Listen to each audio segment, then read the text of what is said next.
Galit na galit si Samantha sa ex-boyfriend niya, si Alexander, nang malaman niyang niloko lang pala siya nito. Pagkatapos kasi ng gabing ipaubaya niya ang kanyang sarili sa lalaki, ay bigla na lang itong naglahong parang bula. Pero sadyang mapaglaro ang tadhana. Muling nag-cross ang landas nila. Siya lang naman ang naging wedding planner ng nalalapit nitong kasal.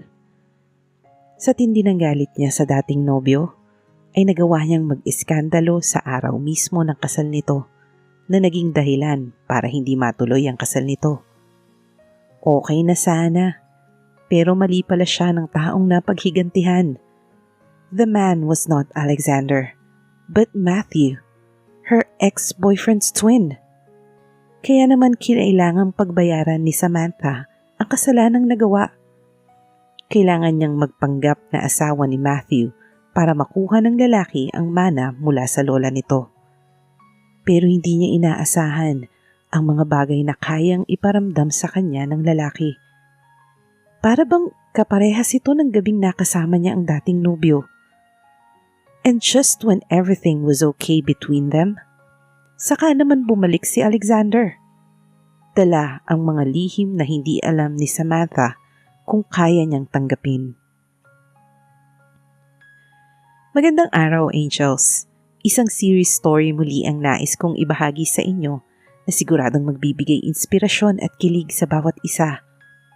Pero bago tayo magpatuloy, kung bago ka pa lamang sa aking channel, ay pakilike po ng ating video, paklik din ng subscribe button, gayon din ang bell icon para lagi kayong updated sa mga parating ko pang uploads. Part 1. Alam mo, Samantha, dapat naman kasi isuko mo na ang bataan mo kay Alexander. Matagal-tagal na rin naman kayo, sabi ni Erin sa matalik na kaibigan na si Samantha. Erin, hindi pa ako handa, tugon niya sa kaibigan. Saka inisang lagok ang natitirang alak niya sa baso. Kasalukuyan silang nasa isang bagong tayong resto bar sa Timog. Jade ang pangalan ng resto bar. 23 ka na at nasa tamang edad ka na. Napapailing na lang si Samantha. Humigit kumulang na 1 taon na rin silang magkasintahan ni Alexander. Minsan ay nadadala na rin siyang ibigay ang pinakaiingatan niya, lalo't mahal naman niya ito. Pero nananaig pa rin talaga sa kanya ang kagustuhan na ireserba ito sa unang araw ng kanyang kasal. Alam niyang mahal siya ni Alexander at handa itong maghintay. Lagi nitong sinasabi kung gaano siya nito kamahal at ganun din naman siya sa kasintahan. Tumawag na ba sa'yo si Alexander? Tanong ni Erin. Hindi pa nga baka busy lang, tugon niya. 2 linggo na mula nang magpaalam si Alexander sa kanya na tutungo ng Australia. Kailangan raw nitong puntahan ng mga magulang nito na nakabase sa abroad. Ang pagkakaalam niya ay doon rin lumaki ang kasintahan. Nagtungo lang sa Pilipinas para sa negosyo. Nagkakilala sila nito nang aksidente siya nitong mahagip ng sasakyan nito. Dinala siya sa ospital at simula nun ay hindi na siya tinantanan. Ang bilis lang ng naging progress ng kanilang ligawan. Sinagot niya si Alexander dahil type naman niya at talagang wala ka nang hahanapin pa sa lalaki. Bukod sa gwapo ay napakabait pa. At isa pa ay gusto na rin niyang maranasang magka-boyfriend. Ginugol niya kasi ang buong buhay niya sa pag-aaral at pagtatrabaho para naman makatulong sa pamilya. See, baka naman may nahanap ng iba na kayang ibigay ang pangangailangan niya bilang isang lalaki. Erin, pwede ba tigilan mo nga ako? Isa pa bubuhusan na kita ng alak. Tinawanan lang siya ng kaibigan. Ang lakas talagang manginis ng kaibigan. Ito nga siya't medyo napapaisip na talaga dahil mula nang umalis ang nobyo ay hindi pa talaga nagpaparamdam. Tapos, ginagatungan pa ng kaibigan niya. Sa gitna ng kwentuhan nilang magkaibigan, ay biglang nagkagulo ang 2 grupo ng mga kalalakihan. Panigurado siyang dahil sa babae. Gano'n naman madalas ang pinag-aawayan ng mga kalalakihan kapag ganitong nasa resto bar. Selusan, o di kaya inabastos ang girlfriend. Muli niya ibinaling ang tingin sa kanyang baso na wala ng laman. Si Alexander yun, di ba? Sabi ni Erin, habang nakatingin sa nagkakagulo. Mukhang pinagtitripan na naman siya ng kaibigan. Sa bandang huli ay ibinaling pa rin niya ang ulo sa direksyong itinuturo nito. Napakunot noo si Samantha nang makita ang lalaking naka-leather jacket na maangas na naghahamon sa isang lalaki. Si Alexander nga. Pero anong ginagawa nito dito sa ganitong lugar? Kahit kailan ay hindi gusto ni Alexander ang nagpupunta sa resto bar. Hindi nga ito umiinom at naninigarilyo na isa sa mga nagustuhan niya sa nobyo. Samantalang ang Alexander na nakikita ng kanyang mga mata ay malayong malayo sa Alexander na kilala niya, maliban sa mukha nito. Kailan pa to dumating? Bakit hindi man lang niya alam? Bigla ay napakaraming tanong sa kanyang isipan. Nagkatinginan sila ni Erin na katulad niya ay parang nagugulat rin. Nang muli niya itong lingunin, ay nakita niya itong papalabas ng resto bar kasunod ang kaaway nito. Mabilis siyang tumayo para sundan ang kasintahan. Nang marating niya ang labas, agad niyang nakita si Alexander na muling nakikipagsuntukan. Bumagsak na ito sa semento.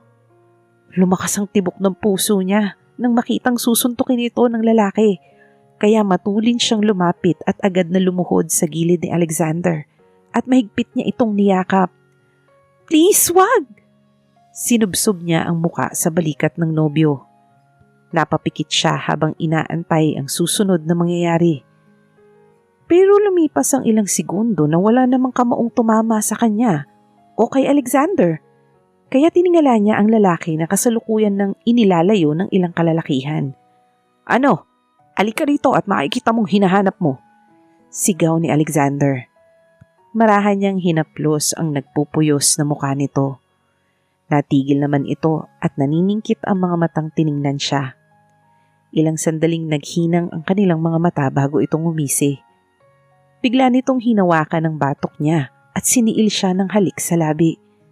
"I'm okay," anito pagkatapos siyang halikan. "Halika na nga." Inalalayan ni Samantha itong tumayo. Nakalagay ang braso nito sa balikat niya, habang ang braso niya ay iniyakap niya sa bewang nito. Lasing ang nobyo at ngayon lang talaga niya to nakitang naglasing. "Ihahatid na kita," anya. "Sa place mo tayo?" Anito sa bulol na pangungusap. Napailing na lang ang dalaga. "Ako na maghahatid sa inyo. Mabuti pang ang iuwi mo muna yan. Mukhang marami kayong pag-uusapan." Suhestyon ng kanyang kaibigan. Tama ito. Marami nga silang dapat pag-usapan ni Alexander.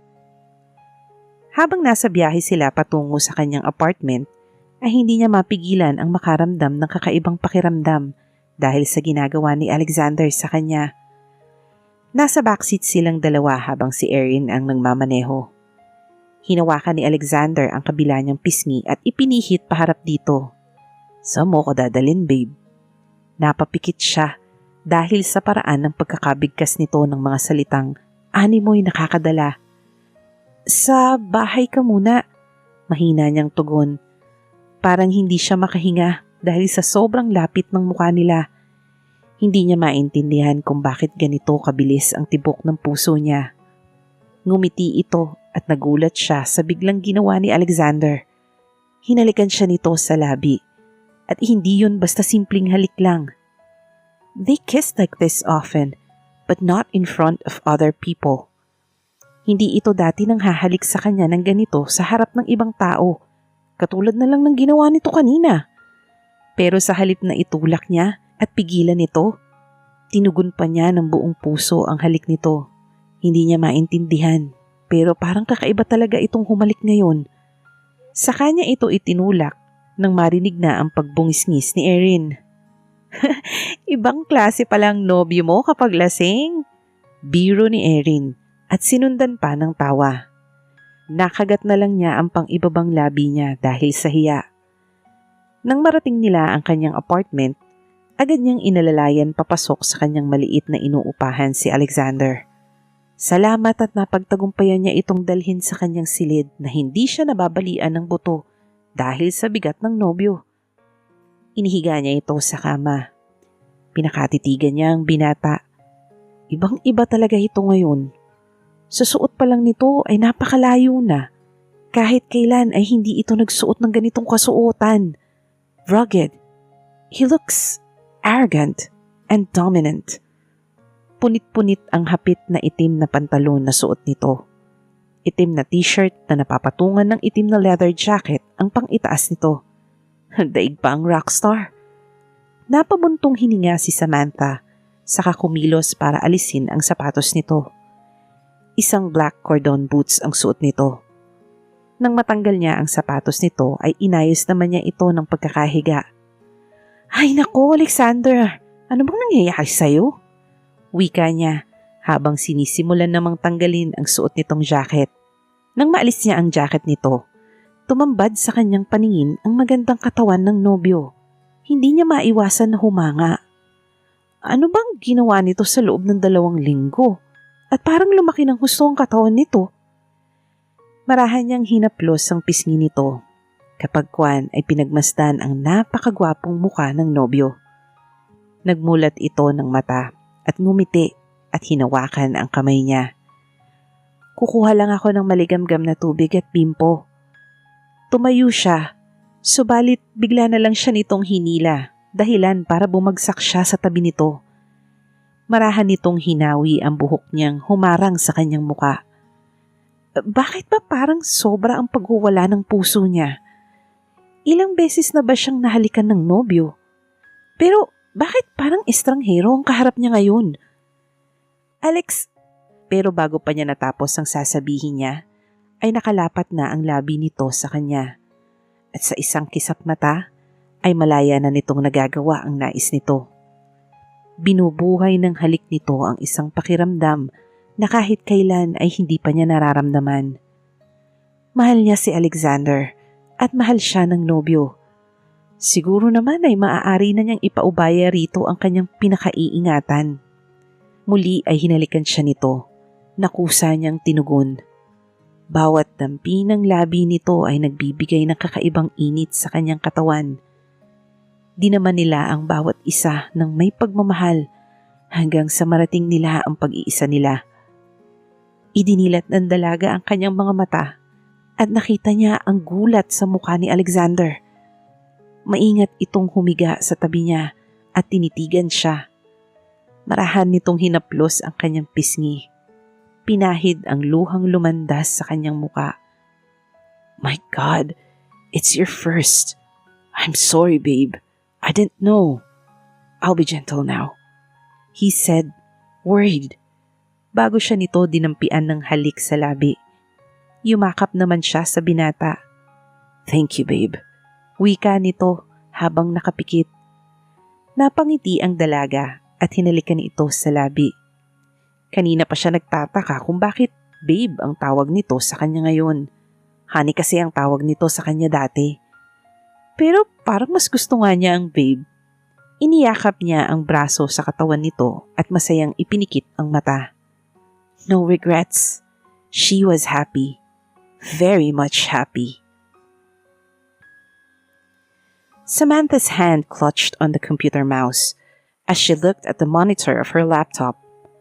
Pakiramdam niya ay umuusok na ang kanyang bumbunan dahil sa nakikitang larawan ng isang perpektong couple. Isang napakagandang babae at gwapong lalaki na hindi na niya gusto pang makita kahit nasa hinagap. Are you okay, Samantha? Narinig niyang tanong ni Erin na nakaupo sa visitor's chair. Nanatiling nakatuon ang mata niya sa monitor.